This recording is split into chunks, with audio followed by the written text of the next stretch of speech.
Hello, I'm Ayo Akinwolere and welcome to the Athletic FC podcast. As things stand, Pep Guardiola's contract expires at Manchester City at the end of the season. Meanwhile, the English Football Association has still to announce a permanent replacement for Gareth Southgate. So, is there any chance Guardiola would manage England? Right, I'm joined by the Athletic senior football writer Ollie Kay and our Manchester City writer Sam Lee as well. Now, before we get to Ollie and Sam, let's get a little word in from our England writer Jack Pitt-Brooke, who was out in Helsinki for Sunday's 3-1 win over Finland. Here is how England's search for a new permanent coach has changed over the last week. So the big question really from the last few days is not so much the results on the pitch. It's the question of who the next permanent England manager is going to be. And it feels like we're actually further away from an answer than we probably thought we were a week ago. Lee Carsley has... I'm saying this just before his press conference, so we'll have to wait and see what he's about to say to us. But Lee Carsley has not really given a firm answer either way on whether or not he wants the job, although he has hinted very strongly that he does not especially want the job and would be happy enough going back to the under-21 job when this process is over. He's also, you might say, undermined the case for his becoming England permanent manager, given how bad the performance was against Greece at Wembley on Thursday night. Obviously, we don't know a lot about the process that's running in the background, led by John McDermott and Mark Bullingham, to look at candidates other than Lee Carsley. Very little has come out about this process so far, the FA keeping it very much under wraps. It might be that we will just have to wait and see what emerges from that process before we know who the permanent manager who takes England to the 2026 World Cup qualification campaign will be.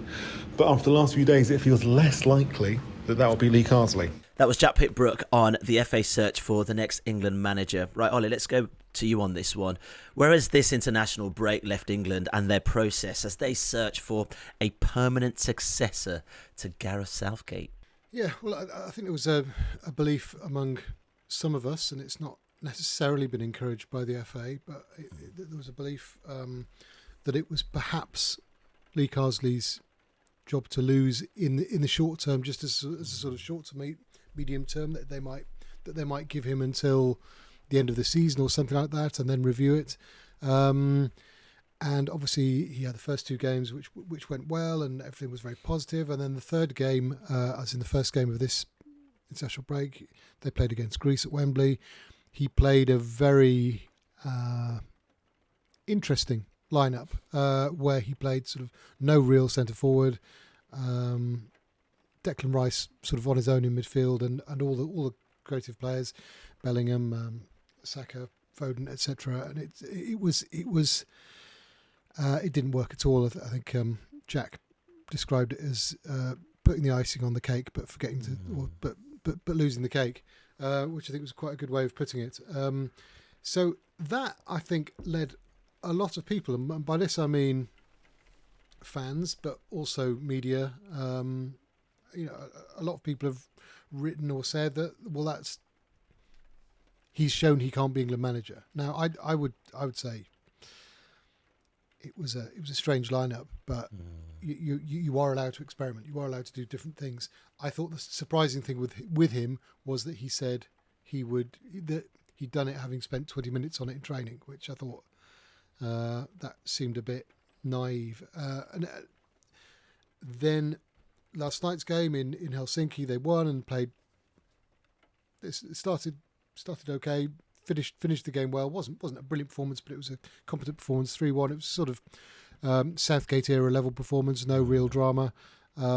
Competent, but it probably leaves the case for Carsley weaker than it seemed a week ago.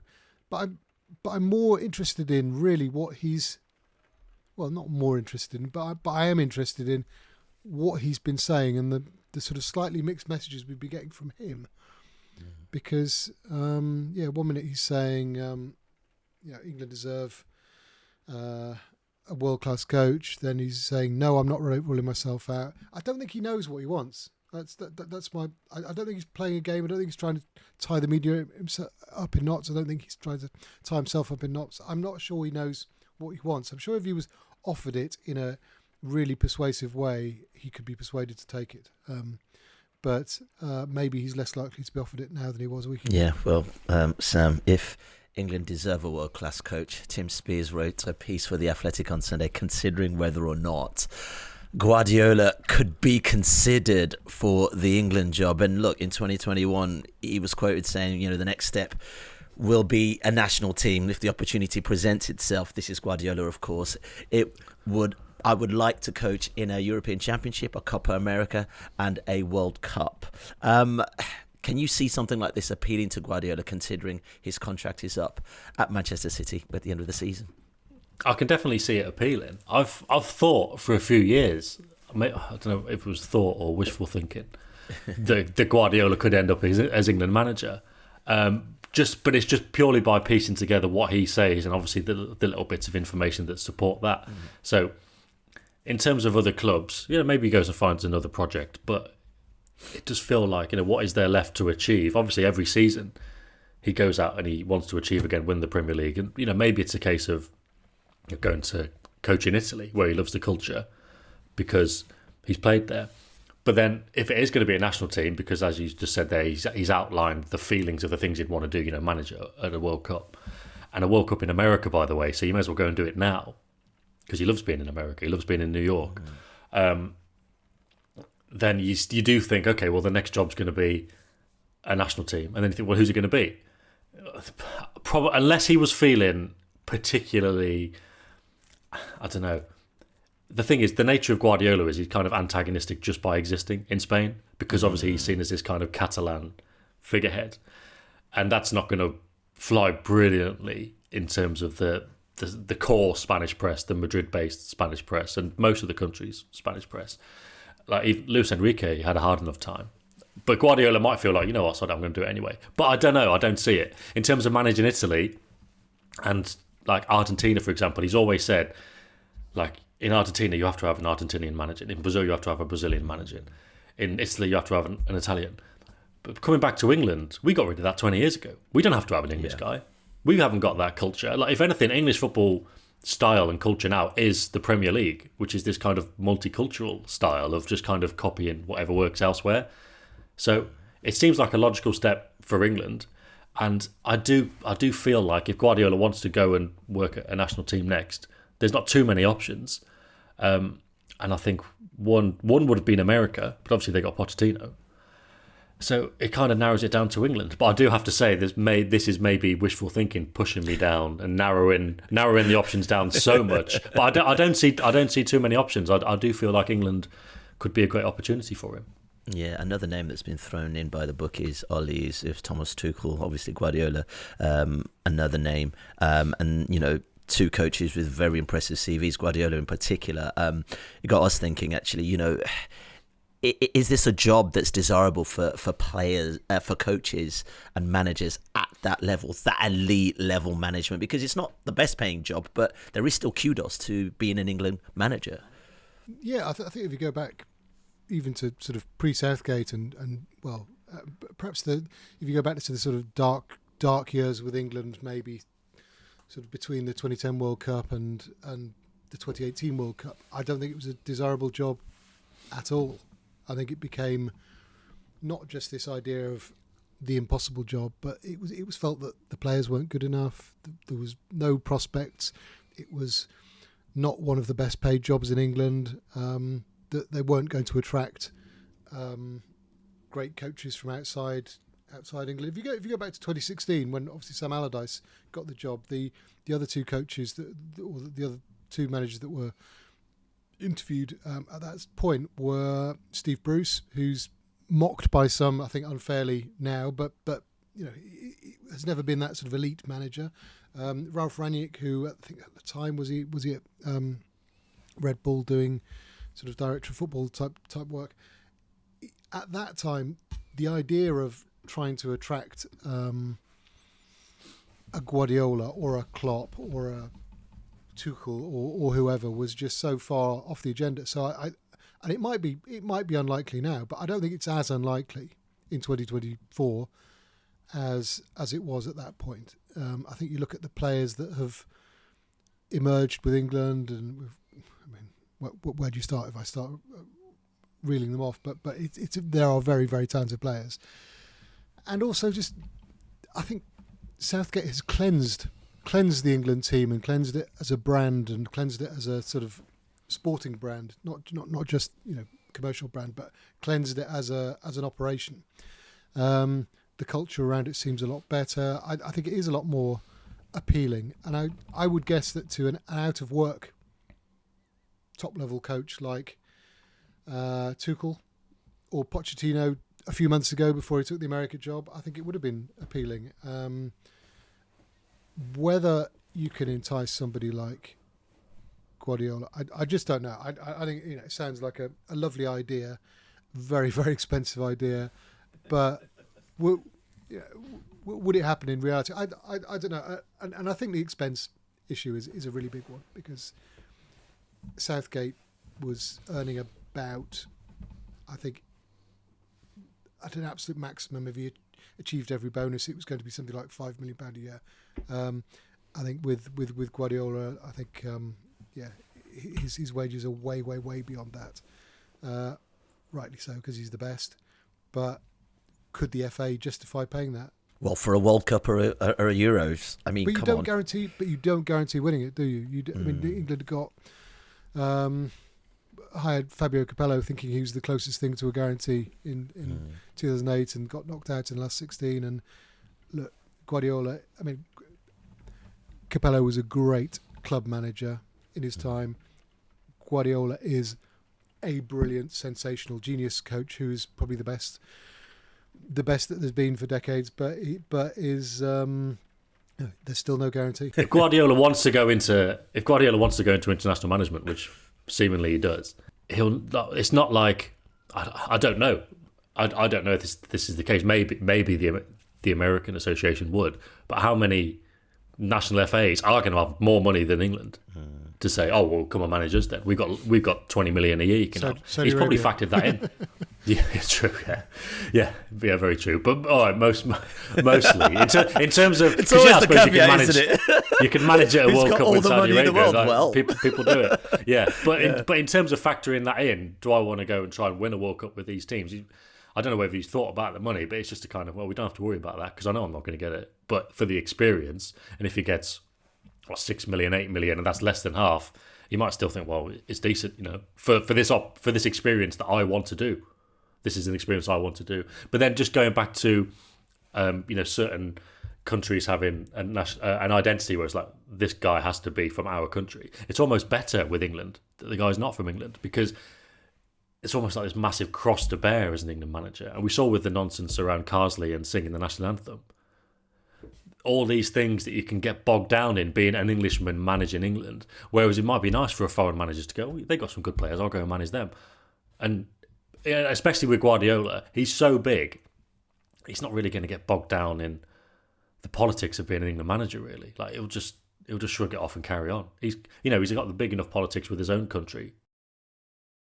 I say his own country, I should probably say that's Catalonia, but with Spain and everything, some kind of parochial English issue, he'll put a poppy on and he'll get on with it. Do you know what? But other than that, he won't get bogged down in it, I don't think. He'll just focus on trying to work. But also, I think what is in favour of Guardiola, and actually Tuchel to a certain degree, is that compared to maybe a Capello and Sven, I mean, these are two coaches have actually worked and played against English players. Do you know what I mean? Like they've been in the league for a considerable amount of time, actually. So that familiarity, Ollie, I mean, that can only be a beneficial thing. Yeah, I mean, as a point of principle, I think the national team coach should be from the country that you're representing. I feel like that should be part of the value of international football. I don't think that's, I'm not a nationalistic person, but I think as a principle in international football, that should be sort of enshrined in the way England or Germany or Italy or whoever operates. And I think with most of the leading countries that is the case. And maybe I'm flattering England by including them in leading countries because they won one World Cup in history. But it's if you were to go beyond your borders, I think you would naturally think somebody who's more assimilated. I think for years people said Arsene Wenger would have been perfect because he was sort of this adopted Englishman in some ways, but still retained the best, or still retained the absolute global and international outlook that separated him from the majority of British coaches, or all British coaches. So I think the idea of somebody more assimilated, integrated, if you're going down the overseas route, is interesting. And I always thought Pochettino was going to be was an interesting idea, and this is when this is perhaps more when he was at Spurs, and then when he left Spurs and went to PSG, and then there was the suggestion that Southgate was going to go post 2022 World Cup. I thought that would be a really good time to go for Pochettino.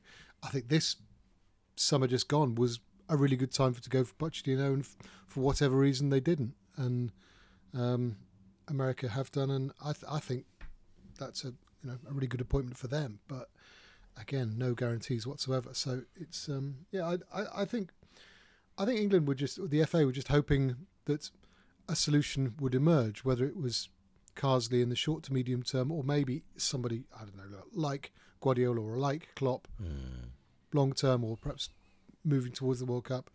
But I think it looks more complicated than that to me.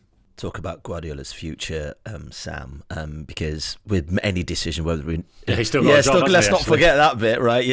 With any big decision, whether it be national team who takes it as a coach, or whether it's a Premier League team, timing is of the essence. I was just thinking, how much does that uncertainty over Guardiola's future at City feed into all these discussions and the possibilities of him taking an England job, or going elsewhere for it? Yeah, well, obviously, like if his future was more assured at City, then we wouldn't even be having this conversation, and we'd probably be looking at it like, well, who is going to be the next manager? Like, who is the best candidate? Especially since Klopp's ruled himself out and obviously has since got a new job anyway.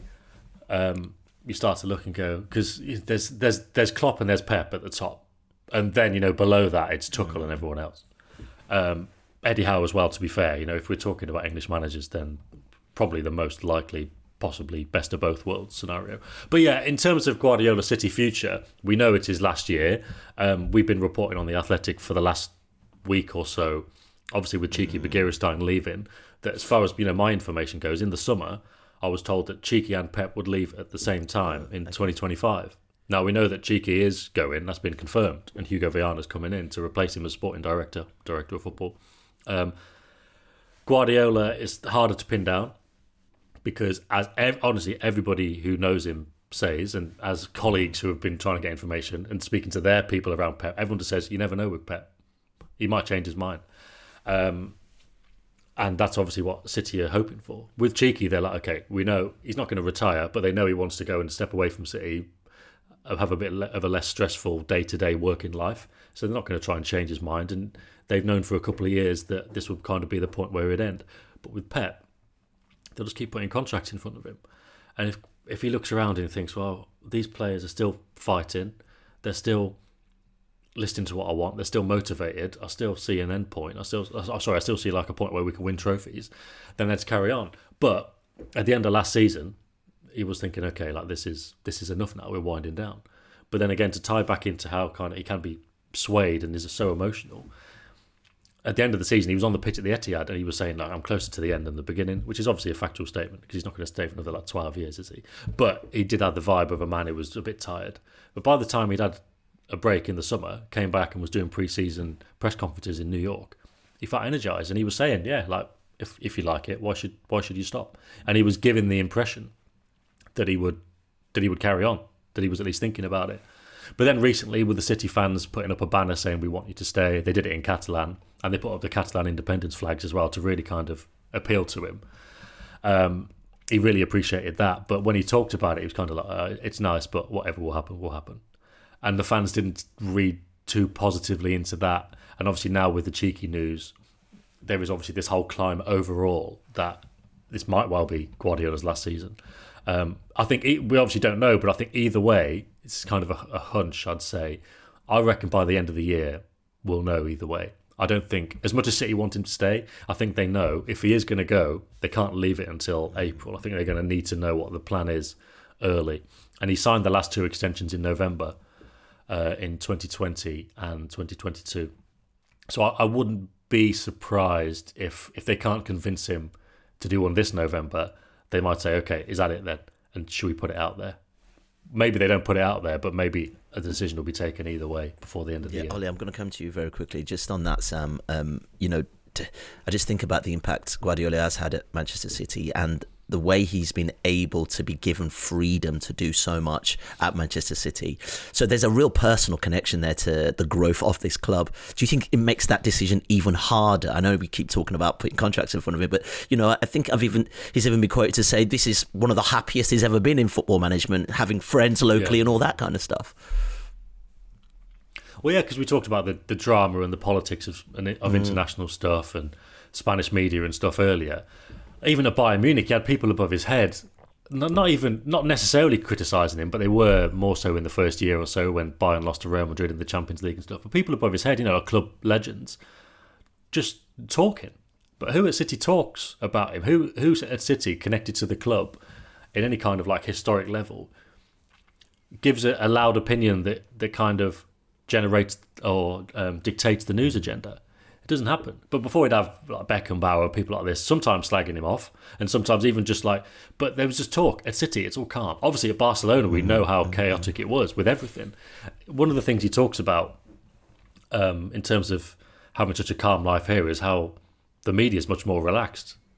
He always kind of says, which is kind of damning for us, like, we're not on the training ground every day. Like when Xavi was having press conferences at Barca last year, the press conference was like 45 minutes every time. Like everyone like sticking the knife in. So he's got a calm life in that sense. Yeah, the club's kind of built around him, isn't it? We know that, and I'm sure that is part of what he's thinking. Like, I wouldn't mind a break now. Maybe I don't know. Maybe he is thinking, it is the World Cup. Maybe I could go and do something there.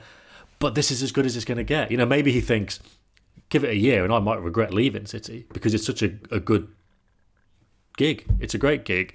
And like I say, as long as he feels like the players are with him and they're still listening to him and he's got energy, he's always going to be tempted to stay.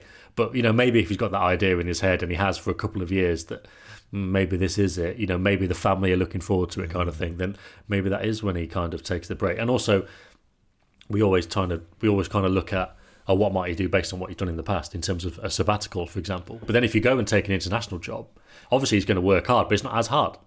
You're not on the training ground every day. So first of all, you've got the challenge of adapting how he is as a manager and how he works, but you've also got a slightly more relaxed element of you can spend more time with your family. He can probably get a place in London. I know when he first came over to City, sorry for going on, but he said to Cheeky, he was like, jokingly, he was like, Cheeky, why couldn't you have been like sporting director at Arsenal or something? I could have got a nice house in Notting Hill. The weather's a bit better, but it was purely just because of the weather. He did a Match of the Day interview the other week, and he just dropped in. He was like, what did he say? Like, from November to March, it's terrible here. Like, he hates the weather. But he could split his time between London. I think he'd like living in London. He could stay. He could spend most of the time in Barcelona. It wouldn't be a problem. At the same time, he could go and he could do Barcelona and Rome if he wanted to. But all of these things, he might just be thinking a bit more of a quieter life, but still a challenge, which is kind of what Cheeky's thinking.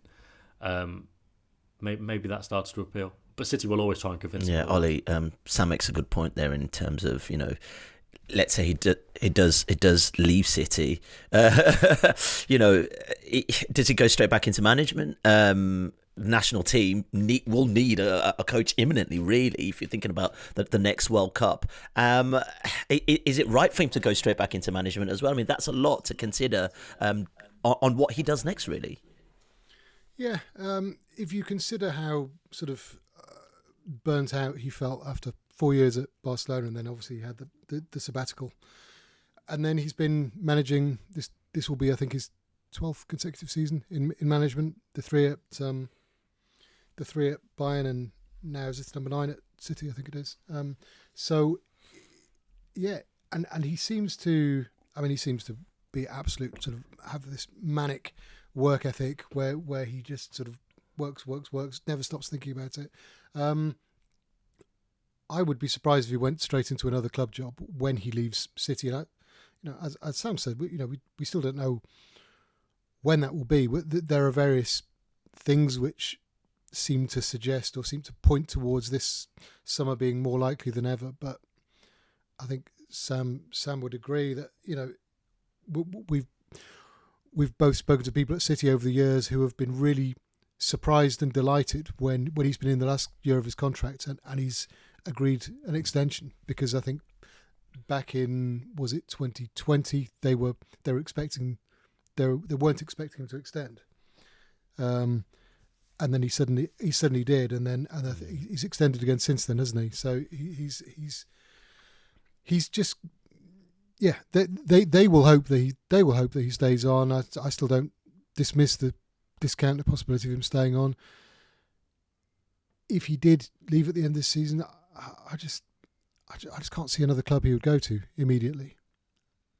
I've always thought, well, why doesn't he just go back to Barcelona? But people close to him have said, no, that's never been on the cards. Never as a coach, at least.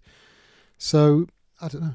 I don't know what he will do at that point. I could see, as Sam says, that there is a case for international football and the less strenuous, less stressful aspect of that. But I do also feel he seems to wear the pressure of management a lot more lightly now than he did when he was at Barcelona. He's more mature. He's older now, and I think he, although it looks like it consumes him 24/7, he might tell us, well, it only consumes him like that for 20 hours a day, and he could actually switch off for 4 hours, and he's got it under control. But he doesn't seem as pressurised over 9 seasons at City as he did in 4 seasons at Barcelona, where he was this kind of cultural leader as well as being a coach for a football team. Right, let's look at what happens next with Manchester City if Guardiola doesn't stay on, because one key aspect to consider with Guardiola's future is how Manchester City are potentially planning for life without him, Sam. They'll be hopeful to try and keep him for sure, but we'll have half an eye on what happens next. Do we get a sense of where City are in that conversation? I mean, this is a well-run club, right? So they must be thinking, this might not be the future with Guardiola. Yeah, absolutely. And that's why what I'm talking about in terms of a decision coming soon either way. Because as much as, if City thought, maybe if we can get to April, we can get him to sign a new contract, they know that it's a big risk, isn't it? Because if he doesn't, then they've got to start getting everything in place then. So obviously they want to give themselves as much time as possible to convince Guardiola, but also to get the new guy in. Obviously there's been a few links over the last few days to Ruben Amorim, because he's the sporting manager, and they're getting Hugo Viana, who is the sporting director of football, and obviously they're very close. I don't know. I'd like to. I don't know. I'm not too enthused by Amorim. So when I'm talking about wishful thinking earlier with Guardiola, maybe this is me, the opposite of wishful thinking. But I don't know. I think there's a big element of 2+2 with it. Now maybe that's what they want to do. They want a kind of coach and sporting director who are very close, like they had with Pep and Cheeky. But I feel like that was the kind of exceptional package, and it wasn't just Pep and Cheeky, was it? It was Ferran Soriano, the CEO. They wanted to get their academy playing Barcelona style as well. That was the whole thing. They're not going to adopt the Portuguese style now. When I said earlier on, if it's not Pep for England, and obviously it's not Klopp, you start to think, well, who is it going to be? There's no candidate that jumps out. It's the same. It's the same with City. There's nobody. The thing is, Guardiola's the best by far, isn't he? Oh, if he's not by far, then I'd say Klopp's probably a little bit below, which may be controversial, but shoot me, that's it. It's a little bit below, but he's not going to do it, obviously. So you kind of got to manage that kind of downsizing, I guess. Arteta at one point, Arteta would have been a candidate if Guardiola had left in 3 years ago, even when he wasn't doing well at Arsenal. But he's done so well at Arsenal now, and he's kind of such an Arsenal man, and especially after the game 3 or 4 weeks ago, it just feels like that's never going to happen. It probably wasn't going to happen before that, but definitely not now. They like CFG people, people who've worked in the group. So Vieira, again, years ago would have been an option, even when he wasn't doing particularly well at Palace. But been kind of out of the top level for so long, it seems unlikely. Postecoglou, because he's worked for Yokohama, I remember doing an interview with Brian Marwood years ago, and they mentioned how they really liked this guy called Postecoglou. Not necessarily in the ambit of working for City, but just how they like him. They got this really good guy out in Japan, and obviously now he's at Spurs. And then the obvious name that everybody likes is Xabi Alonso, but there's not been anything concrete about that. So yeah, they will have their plans, but it's difficult to kind of work out where those plans will take them. Yeah. No, I was just going to say it's interesting because City, if you speak to anybody at City sort of behind the scenes, they will talk about, if you speak to a friendly length of time, they'll talk about their love of succession planning, whether it's for the chief executive, the sporting director, the commercial manager, anyone in the media office, etc., analytics. There's always this view that they've got a succession plan, and often it's internal. I don't think it would be internal with the coach position, but it's interesting that how that has evolved over time, because in that initial period where, he arrived in 2016, they only thought he was going to do 3 years, and at that time, sort of 2016 to 2018, it was thought that Patrick Vieira might be in the frame long term, and then it was thought that Arteta might be in the frame long term, and then obviously Vieira went elsewhere and didn't do terribly well as a coach. Certainly not well enough to be considered for that kind of job. Arteta's gone elsewhere and done very well and become sort of firmly reassociated with Arsenal. And I don't know. I think that just evolves over time. I think if you asked, if there's a document on a hard drive somewhere with their top three, I would imagine it's ever changing. And maybe it is Amorim for next summer, or maybe it's Alonso or whoever. But I'm absolutely certain that their number one choice for who they would like to be in charge next season will still be Guardiola. So who's to say they can't make that happen again? It's I know various things look like the stars are aligning to take him away this summer, but I would still expect them to try really hard to keep him and make a strong case. Yeah, Sam, look, I did say well-run club, and there'll be football fans screaming at this podcast going, yeah, but 115 charges. How much do you reckon that will have an impact on whether or not Guardiola stays, or any sort of succession planning, actually, in fact, because we still don't obviously know what the outcome of that case looks like? No, but the club are kind of carrying on as if it's not going to be an issue. So it's almost, I feel that in terms of, Cheeky and possibly Guardiola as well leaving next summer and that being planned, it's the charges haven't factored in that. I really don't think, maybe I'm wrong, but I really don't think they have. This isn't the case of, we got this, we better get out of the way. I actually feel like obviously this isn't going to be the case because that hearing about the charges is going on now, so there's not going to be a verdict soon. But if there was somehow a verdict like November, December, which isn't going to happen, and City were relegated, let's say, I think Guardiola would be more likely to stay in terms of the challenge and the defiance. And, we'll talk about the emotional factor. If there's that big thing like that, he'd be like, well, I'm not leaving now. I genuinely think that would be the case. But at City, they just don't talk about it with agents. They don't say, when players are signing, they don't say, look, by the way, we'll put this clause in the case. It's not talked about. And if it gets asked, then they say, well, don't worry about it. That's what we told our players. So your player will be the same. I think they're just carrying on as normal. I presume there must be some kind of plan in place, maybe financially. Maybe all these, net spend. They're always winning the net spend. They're bringing in so much money now from player sales, and in the summer at least they didn't spend it. Maybe that's in case they need these financial reserves in case something goes against them. But I think on a football level, they're still planning to bring in players next summer to play in the Premier League. There's still. I don't think in terms of Guardiola and Begiristain, they're thinking, the charges are here. I think that's just kind of almost irrelevant to them because they're convinced that nothing's going to happen to City in terms of a major punishment beyond a fine, maybe for not cooperating.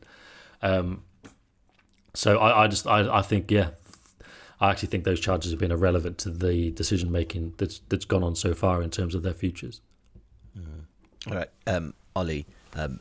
Sam was talking about possible replacements for Guardiola, and that potentially, looking within the City group would have been a strategy in the past. But, you look at successful managers like Klopp and Ferguson, for instance. This is Manchester City's Ferguson moment, a guy that's revolutionised and reshaped the club in so many ways.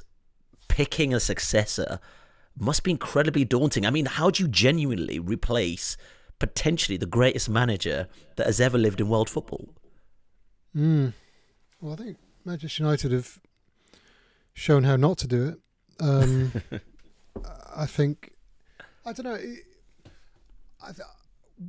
when you look at this, and if you look at how Liverpool did it through the years, post Shankly, for example, they went for the sort of smooth continuity option.